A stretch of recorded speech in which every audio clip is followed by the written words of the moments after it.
रांची के लालपुर में बार के बाहर ड्रंक एंड हिट केस के 3 आरोपियों को पुलिस ने गिरफ्तार कर लिया है। गिरफ्तार आरोपियों में एक युवती भी शामिल है। पुलिस के अनुसार गढ़वा के रहने वाले युवक अंकित को अपने वाहन से इन गिरफ्तार आरोपियों ने कुचलकर मार दिया था, जिसके बाद से पुलिस इनकी तलाश कर रही थी। गिरफ्तार आरोपियों में रोशन गुप्ता, रमनदीप और एक युवती शामिल है। लाल थाना पुलिस ने तीनों की गिरफ्तारी की पुष्टि की है। वहीं आरोपी अंकित को कार से कुचलकर बिहार की ओर भाग गए थे, जिसके बाद गुप्त सूचना के आधार पर तीनों की गिरफ्तारी झारखंड आते समय हुई है।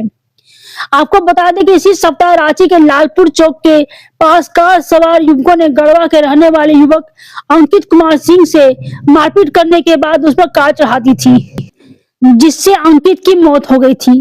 घटना बीते रविवार रात 9 बजे की है। मृतक अंकित गढ़वा के मंजीआव थाना क्षेत्र के हरिगांवा गांव का रहने वाला था। अंकित अपने साथियों के साथ रांची के लालपुर स्थित मून डिस्को बार में खाना खाने के लिए आया था। इसी दौरान अंकित का कुछ युवकों के साथ विवाद हुआ था। दोनों गुटों में विवाद और मारपीट भी हुई थी। इसी बीच जब अंकित और उसके साथी बाहर निकले, उसी समय सड़क के दूसरी तरफ खड़ी कार ने जान से मारने की नियत से अंकित पर कार चढ़ा दी थी, जिससे वो गंभीर रूप से घायल हो गया।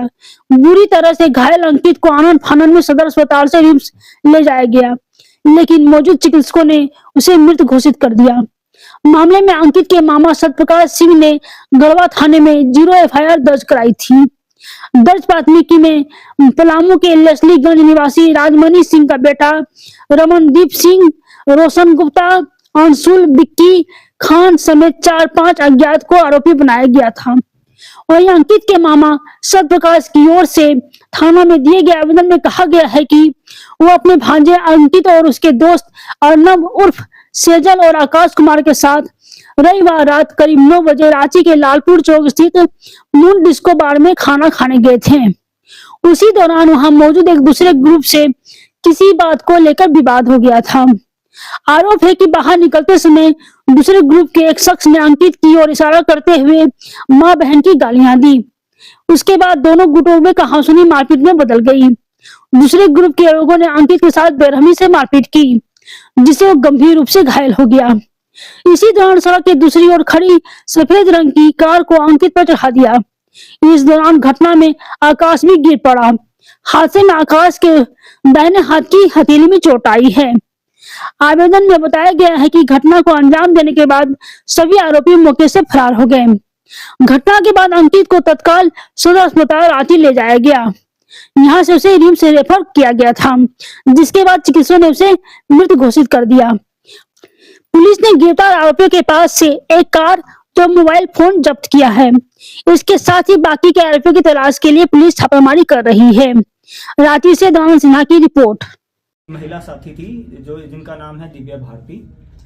उनके साथ उनके द्वारा बताया गया कि संभवतः किसी ने उनके ऊपर कमेंट्स पास किए थे और किसी मतलब उनके द्वारा जो बताया गया है कि उनका किसी ने हाथ टच किया था। उसके बाद ये लोग बाहर खड़े थे, ये दिव्या भारती और जो इनके जितने भी साथी थे, और ये जो भी अंदर से बाहर लोग आ रहे थे उनको पिन पॉइंट कर रहे थे कि ये था या ये था, ये नहीं था। इसी क्रम में जो रोशन प्रसाद जो है, उन्होंने जो विक्टिम है वो अपने साथियों के साथ बाहर आ रहे थे, उनको पिन पॉइंट किया कि ये था। वो भी नशे की हालत में थे संभवतः है, तो उन्होंने भी बोला कि तुम मेरी तरफ ऐसे उंगली क्यों कर रहे हो। और इसी बात को लेकर विवाद बढ़ता चला गया। और विवाद के क्रम में उसके बाद वहाँ जो सीसीटीवी फुटेज में भी जो सामने आया है कि जो विक्टिम जो है, जो अंकित है, जिनकी जो डेथ हुई है, वो भी दिख रहा है कि उसी क्रम में वो एक बड़ा सा पत्थर उठा के जो ये इस केस के जो एक्यूज हैं रोशन प्रसाद, उनकी तरफ मारने के लिए भागे भी हैं पत्थर उठा के। लेकिन आपसी उसी बीच में ये 3 से 4 मिनट की ही घटना है। उसी के बीच में ही लोगों ने बीच बचाव किया, रोका, और जब फिर वो भागने लगे तो भागने के क्रम में रोशन प्रसाद जल्दी से जाके गाड़ी में बैठे और गाड़ी जहाँ वो विवाद चल रहा था वहीं से गाड़ी पार कर दी और उनको गाड़ी से कुचल दिया। इसमें हैरानी की बात यह है कि जैसे ही वो उन्होंने कुचला, फिर वहां से गाड़ी पीछे से यू टर्न लेके आए और जिस व्यक्ति को इन्होंने कुचल दिया था उसके ऊपर दोबारा से गाड़ी चढ़ा के आगे बढ़ गए। तो इसी क्रम में रमनदीप सिंह और रोशन प्रसाद को गिरफ्तार किया गया है। इनके साथ ही जो इनकी महिला साथी है दिव्या भारती, उनको भी गिरफ्तार करके जेल भेजा जा रहा है। और जैसा जैसा सीसीटीवी फुटेज में जो आ रहा है या फिर जो महिला हैं जो उनके द्वारा भी बताया जा रहा है कि जो विक्टिम पक्ष है उनमें से किसी एक लड़के ने ज़बरदस्ती अपनी गाड़ी में कुछ देर के लिए इनको बिठा लिया था, दिव्या भारती को, जो कि अब सीसीटीवी फुटेज से वेरीफाई भी किया जा रहा है। लेकिन इनका रोल जो है, ये जो तीनों लोग हैं, इनका रोल इस घटना में इनके रोल से इनकार नहीं किया जा सकता है। और जो ये रोशन प्रसाद जो हैं, इन्होंने तो इनका तो एकदम साफ क्लियरली विजिबल है कि ये लोग ये गाड़ी से टक्कर मारने के बाद यू टर्न लाने के बाद दोबारा से इनके द्वारा जो विक्टिम है उनको दोबारा से टक्कर मारी गई है। आगे इसमें जो मेन जो व्हीकल है, जो स्विफ्ट डिजायर है, उसको भी सीज कर लिया गया है और इनके जो मोबाइल्स हैं उनको भी सीज किया गया है। और आगे जो अनुसंधान में जो अग्रतर कार्रवाई है वो रांची पुलिस के द्वारा की जाएगी। अंदर क्या हुआ? बार के अंदर की जो तस्वीर है, तो बार के अंदर की जो फुटेजेस हैं उसमें ये बार के अंदर कोई विवाद इनका हुआ नहीं था। बार के अंदर इनकी आपस में जो विक्टिम पक्ष है और जो एक्यूज पक्ष है उनकी आपस में बार के अंदर कोई बातचीत का भी कुछ प्रूफ सामने नहीं आया है। बारीकी से जो सीसीटीवी फुटेज है उसका भी अवलोकन किया जाएगा कि जो लड़की द्वारा जो बताया गया है या जो दूसरी जो इंसिडेंट जो बताई जा रही है कि वो टच किया था या कुछ कमेंट्स पास किए गए थे, उसके ऊपर आगे अग्रतर कार्रवाई की जाएगी। अभी तक जो ये वाली जो घटना है जिसमें ये विक्टिम जो है अंकित, इनको जो ऐसे इनका जो एक तरीके से मर्डर किया गया है, इसमें जो है सारे सीसीटीवी फुटेजेस ले लिए गए हैं, उनका अवलोकन भी किया गया है और आगे कार्रवाई की जाए। आज तक रहता है पुलिस की नजर या फिर एक्साइज डिपार्टमेंट की नजर इस पे कितनी है?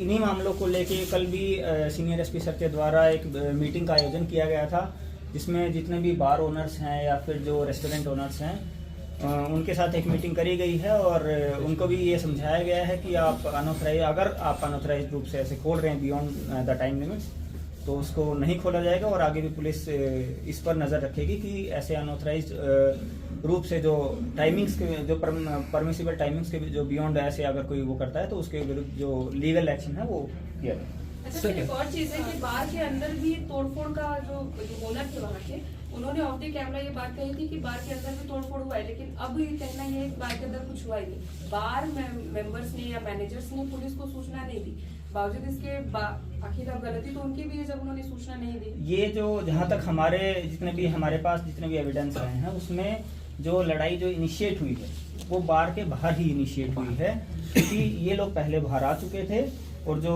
बाकी लोग जब निकल रहे थे उसी टाइम पर ही वो जो पॉइंट किया गया कि ये है ये नहीं है, उसी के क्रम में ये झगड़ा शुरू हुआ है। बार के अंदर के बारे में अभी तक पुलिस को कोई जानकारी नहीं मिली है, ना ही जो एक्यूज्ड जो पकड़े गए हैं उनके द्वारा भी इस संबंध में इस टाइप की सूचना कोई नहीं दी। ठीक है, थैंक यू।